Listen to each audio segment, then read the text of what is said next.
Motivate करने का या मोटिवेट खुद को रखने का मेरा एक सिंपल सा फॉर्मूला होता था और उस फॉर्मूले को मैं साल के 365 दिन अप्लाई करता था। और वो फॉर्मूला ये था कि जब भी रात को सोता था, सोने से पहले तकिए पे सिर रखता था तो खुद से एक ही सवाल पूछता था, जो मैं करना चाहता था वो मैंने किया, या जो मैं कर सकता था वो मैंने किया या नहीं किया। उसका जो जवाब मिलता था अंतरात्मा से, वही डिसाइड करता था कि मेरा दिन कैसा था। संक्षिप्त परिचय सर ने दिया। उसके अलावा मेरी स्कूलिंग 12th क्लास तक नोखा में हुई। नोखा के बाद मैं ग्रेजुएशन और पोस्ट ग्रेजुएशन दिल्ली यूनिवर्सिटी से हिस्ट्री सब्जेक्ट में की। उसके बाद मैं यूपीएससी का ये मेरा तीसरा अटेम्प्ट और सेकंड इंटरव्यू था, और इसमें मैंने 161 रैंक हासिल की और आईपीएस अलॉट हुआ है मुझे। अभी 26 तारीख से ट्रेनिंग स्टार्ट है, 24 तारीख को रिपोर्ट करना है। सफ़र में अभी बात की अधिप्रेरणा मोटिवेशन की कि कहाँ तक क्या सफ़र रहा, कैसे मोटिवेट किया खुद को। तो मोटिवेट करने का या मोटिवेट खुद को रखने का मेरा एक सिंपल सा फॉर्मूला होता था और उस फॉर्मूले को मैं साल के 365 दिन अप्लाई करता था। और वो फॉर्मूला ये था कि जब भी रात को सोता था, सोने से पहले तकिए पे सिर रखता था तो खुद से एक ही सवाल पूछता था, जो मैं करना चाहता था वो मैंने किया, या जो मैं कर सकता था वो मैंने किया या नहीं किया। उसका जो जवाब मिलता था अंतरात्मा से, वही डिसाइड करता था कि मेरा दिन कैसा था। मैं 2016 में ग्रेजुएशन स्टार्ट करने घर छोड़ के दिल्ली गया। 2016 से लेके 2023 के सिलेक्शन तक मेरे घर से आज तक कोई दिल्ली नहीं गया कि मैं कहाँ रहता हूँ, कैसा पढ़ता हूँ, नहीं पढ़ता हूँ। मोटिवेशन, आपको कुछ करना है तो जो आग आपके अंदर है, जो मोटिवेशन आपके अंदर है, वही आपको 365 दिन चला सकता है। वो आपको ढूंढना है कि आपके अंदर कितना है, कैसे करना है, बाकियों से अच्छा कैसे करना है। घर पे बात होती थी तो फ़ोन कर दिया, फ़ोन 2 दिनों से किया, 1 दिन से किया, माँ का एक ही सवाल होता था, ठीक है, तबीयत ठीक है, खाना खा लिया, बस बात खत्म। पढ़ाई क्या चल रही है, कितनी चल रही है, क्या हो रहा है, क्योंकि ना तो उनको इतना आइडिया था और ना वो एक्स्ट्रा प्रेशर डालना चाहते थे। हम 5 भाई बहन हैं, माता पिता कभी स्कूल नहीं गए, 5 भाई बहन हैं, आज पाँचों ही सरकारी सेवा में कार्यरत हैं। तो इस सब से इन चीज़ों से एक बात निखर के आती है कि पेरेंट्स का कितना रोल होता है और घर के परिवार में जो माहौल होता है उसका कितना बड़ा रोल होता है। जैसे निहाल जी बात कर रहे थे कि नेगेटिव इन्वॉल्वमेंट घर में नहीं रखना है, चुगली नहीं करनी है, इन सब चीज़ों का ध्यान रखना है। एक बार सोचते हैं कि घर में एक बार वो माहौल शुरू हो गया तो फिर बच्चा भी इंटरेस्ट लेगा, बच्चा भी पूछेगा आज क्या हुआ, आज ये हुए, मम्मी आज वहाँ गए थे, माँ आज वहाँ गए थे, आज उन्होंने क्या बोला, आज मेरे बारे में क्या बोला। वरना नेगेटिव चीज़ें बच्चे तक आनी ही नहीं चाहिए। मैं 2021 में प्री में फ़ेल हुआ, 2022 के इंटरव्यू में फ़ेल हुआ, लेकिन घर की तरफ से मेरे पास कभी ये नहीं पहुंचा कि कोई मेरे पे डाउट कर रहा हो। घर की तरफ से हमेशा यही था, अपनी मेहनत करते रहे, हमारे से जो ज़रूरत हो, हमारे से जो बात है वो करते रहो, बाकी जैसा होगा अपनी मेहनत के हिसाब से गुरु महाराज की कृपा रहेगी, जैसा होगा आपको मिलेगा। तो ये पेरेंट्स की रिस्पॉन्सिबिलिटी रहती है। और पेरेंट्स की एक रिस्पॉन्सिबिलिटी वो रहती है कि कभी कभी क्या होता है कि बर्डन ऑफ एक्सपेक्टेशंस होता है, उम्मीद आप बहुत ज़्यादा करते हो। बहुत सारे पेरेंट्स अभी भी मिलते हैं कि हमारा बच्चा 10th का टॉपर है, हमारा बच्चा 12th का टॉपर है, हमारा बच्चा कर लेगा, करेगा नहीं करेगा, वो आप बच्चे को कैसे नरिश करते हो, बच्चे को कैसे मोटिवेट करते हो, बच्चे को कैसे सपोर्ट करते हो, उस पर डिपेंड करता है। आप सीधा देखते हो रिजल्ट को कि हमारा बच्चा दिल्ली गया है बैग उठा के तो सीधा IAS IPS बन के ही गया, बन के आएगा नहीं, बन के गया है। फिर जब तक नहीं मिलता है तब तक आप भी स्ट्रेस रहते हो। आपके कोई रिलेटिव मिलता है तो आप भी जोश के साथ बताते हो कि हाँ हमारा टाबर यूपीएससी की तैयारी कर IAS है, तो उस चीज़ का आपको लगता है कि वो कर रहा है, पर वो बात जब बच्चे तक पहुंचती है या बच्चा कभी सुनता है तो उसको ये लगता है कि यार माता पिता मेरे से इतनी उम्मीद लगा के बैठे हैं, मेरे गांव वाले इतनी उम्मीद लगा के बैठे हैं। आधों के ये होता है कि दिल्ली रहने जाते हैं तो कोई गाँव के दोस्त पहले ही IAS IPS आगे लगा के ही नंबर सेव कर लेते हैं। उनको लगता है कि हम मोटिवेट कर रहे हैं, उनको लगता है कि हम विश्वास कर रहे हैं कि बनेगा ही बनेगा। लेकिन उस साइकोलॉजी जो बच्चे की होती है, बच्चा कितना गया, आप 17 साल का, 18 साल का, 16 साल का बच्चा 12th पास करके दिल्ली जा रहा है या ग्रेजुएट हो रहा है, तो 20 साल का बच्चा जा रहा है। अब उसको जाने से पहले वो अपना सेटल नहीं हुआ है, उसको पता नहीं है पूरा सिलेबस क्या है, क्या पढ़ना है, कहाँ एडमिशन लेना है, क्या नहीं करना है, वो अपना रास्ता खोज रहा है। बट आप लोगों ने पहले ही डिसाइड कर दिया है कि हाँ वो तो IAS IPS या अपना IRS सर्विस क्रैक करके बनेगा ही बनेगा। फिर क्या होता है, सब मिलते हैं, सब करते हैं, फिर धीरे धीरे क्या होता है, एक फेलियर आता है, दूसरा फेलियर आता है, तो जब सपोर्ट नहीं होती है तो फिर लोग ये होता है कि वो अवॉइड करने लग जाता है, सोशल इवेंट्स अवॉइड करने लगेगा, घर में बात कम करने लगेगा, उठेगा बैठेगा नहीं, और फिर नेगेटिव एनर्जी होगी तो फिर वो दूसरी साइड जाएगा, नशों की साइड जाएगा, क्योंकि यहाँ से उसको जो सपोर्ट चाहिए, जो रिलीफ चाहिए वो मिल नहीं रहा है। तो जब मैं घर से तैयारी करने के लिए निकला था तो कोशिश सारे यही करते हैं कि फर्स्ट अटेम्प्ट में सेकंड अटेम्प्ट में निकल जाए, लेकिन घर से निकला था तो 4 अटेम्प्ट का लाइसेंस लेके निकला था कि 4 अटेम्प्ट तक अपने को ना तो फॉर्म भरना है, ना किसी को पूछना है, ना कोई घर वाले कहेंगे ना कोई कहेंगे। मिनिमम 4 अटेम्प्ट आपके पास है। उसके बाद में आपको डिसाइड करना है कि आप पहले जॉब सिक्योर करना चाहते हो, कुछ और करना चाहते हो, या फिर और देना चाहते हो। तो 4 अटेम्प्ट तक तो ऐसी गारंटी थी कि आपको पीछे मुड़ के देखना ही नहीं है, चाहे आपका 3 अटेम्प्ट 4 अटेम्प्ट में चाहे प्री ना निकल रहा हो, बट आपको ये है कि टिके रहना है। तो वो एक विश्वास होता है। तो उसका ये रहता है कि एक तो एग्ज़ाम देने जाओ। अब एक इंसिडेंट बताता हूँ। मेरा 2022 का इंटरव्यू था 18 मई को, 19 मई को मेडिकल था लास्ट डे, और 23 मई को रिजल्ट आया। अब रिजल्ट में हुआ नहीं, फाइनलिस्ट में नाम नहीं आया। अब 28 मई को अगला प्री है। तो आप मनोस्थिति समझो कि 5 दिन में उसको फेलियर भी एक्सेप्ट करना है, उसको अगले प्री का प्रेशर भी एक्सेप्ट करना है, और उसको ये भी लग रहा है कि तैयारी कम है क्योंकि इंटरव्यू के जाल में लंबा फंसे रहे, लेट इंटरव्यू हुआ उस चक्कर में लंबा फंसे रहे।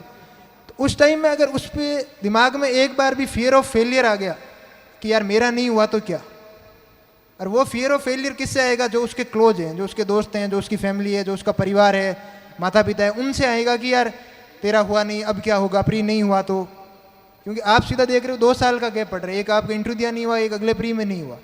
लेकिन मेरे साथ ऐसा था कि किसी ने कुछ नहीं कहा, ठीक है नहीं हुआ, आराम से बात की, कहा ठीक है। शाम को जिस दिन रिजल्ट आया उस दिन मैंने बताया सामने से कि मेरा नहीं हुआ है।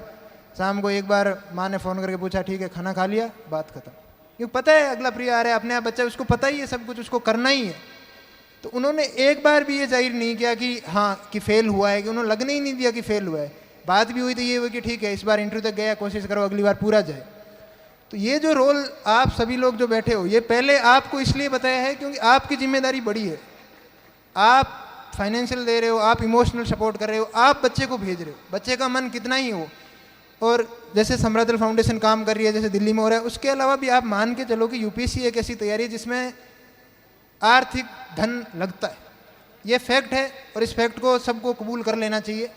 जितना इंस्टीट्यूट से, जैसे अभी यूपीएससी के जो समृद्धल फाउंडेशन से बच्चे जुड़ रहे थे, हम कोशिश करेंगे कि दिल्ली में जो कोचिंग्स हैं, जो इस्टेब्लिश्ड है, जिनके हमारे लिंक्स हैं, जो टीचर्स हमें जानते हैं, उनके थ्रू जितना रियायत करवा सकें, जितना ऑफ दिलवा सकें, वो प्रोसेस आगे का होगा। लेकिन बच्चे को कभी ये नहीं लगना चाहिए कि यार हम पैसे लगा रहे हैं तो हमें जल्दी से रिजल्ट चाहिए ही चाहिए। वो एक अलग प्रेशर होता है। अब हमारे साथ के बच्चे हैं जो मेंस दे रहे हैं, इंटरव्यू दे रहे हैं, नहीं होता है तो वो ये सोचते हैं कि जल्दी से जॉब पकड़ लें, कि यार कोई जॉब पकड़ें, तो उस चक्कर में प्रतिभा छूट जाती है पीछे। दूसरा ये कि घर में मेरे लिए जो पर्सनल सपोर्ट जो घर में हमेशा रहा, वो माँ और बहन हमेशा अग्रणी रहे। जब भी घर आता था, माँ को शाम को स्टेशन से बैठ के कॉल करता था कि माँ घर आ रहा हूँ, तो सुबह घर में पहुँचते ही थाली भर के दूध तैयार है, नहा लिया धो लिया, हलवा तैयार है, 2 दिन रुको 4 दिन रुको, बस वो तैयार उससे। और कभी ये नहीं कहती थी कि घर आ जा, कि घर आना है। माँ को पता है माँ का मन घर हमेशा बुलाना ही है, बट वो है कि अभी अपना काम कर रहा है, तो कभी ये जाहिर नहीं होने दिया कि घर आ जाओ। और इमोशनल सपोर्ट हमेशा तैयार था। तो माताओं और बहनों को जो लाड प्यार है, जो बच्चे हैं वो स्पेशली जुड़े रहते हैं। पिता अक्सर बाहर रहते हैं, कामकाज में बिजी रहते हैं, तो थोड़ा कम ध्यान दे पाते हैं, तो उसमें भी बड़ी जिम्मेदारी बनती है। अब बात प्रतिभाओं के लिए, जो बच्चे अभी जुड़ रहे हैं, जो अभी तैयारी का सोच रहे हैं, तैयारी आपको हमेशा प्लान लेके चलना पड़ेगा। कि आज यूपीएससी ऐसी तैयारी है कि आप ऐसे नहीं कर सकते कि आपने 6 महीने किताब उठाई या 8 महीने उठाई और आप फिर उम्मीद कर रहे हो कि आप सेलेक्ट हो रहे हो।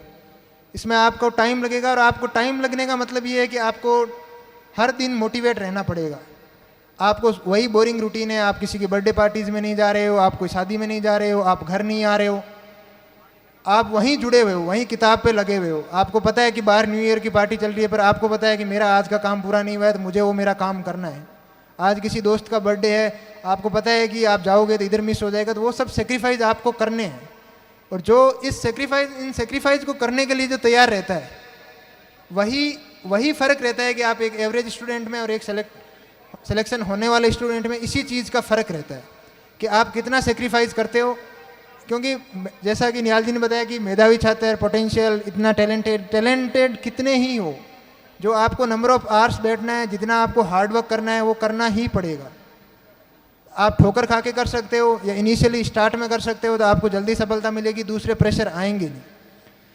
और इंडिविजुअली तौर पर मेरा और निहाल जी की तरफ से मैं आपको विश्वास दिलाना चाहता हूँ, समराथल फाउंडेशन सोसाइटी को विश्वास दिलाना चाहता हूँ कि आप यूपीएससी के क्षेत्र में जो कदम उठा रहे हो उसके लिए मेंटोरशिप के तौर पर, मोटिवेशन के तौर पर, कोचिंग के लिंक्स के तौर पर आप जब भी याद करोगे, जब भी आप कहोगे कि ये सहायता चाहिए, आप यहाँ आइए, यहाँ जोधपुर आइए, घर आइए, जहाँ आप सेमिनार रखने की कोशिश करोगे कि ट्रेनिंग से सैटरडे संडे वीकेंड्स पे जब भी टाइम निकाल सकें, क्योंकि समाज आज आप लोग मेरे को सुन रहे हो तो एक उम्मीद के साथ सुन रहे हो।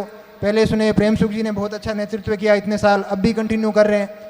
जो आप सुन रहे हो तो आप एक उम्मीद के साथ सुन रहे हो, नौकरी करेंगे हमारा काम होगा, वो तो हमारा पर्सनल है, लेकिन आप सबकी उम्मीदें इस चीज़ से जुड़ी हुई है कि समाज को आप वापस क्या दे रहे हो।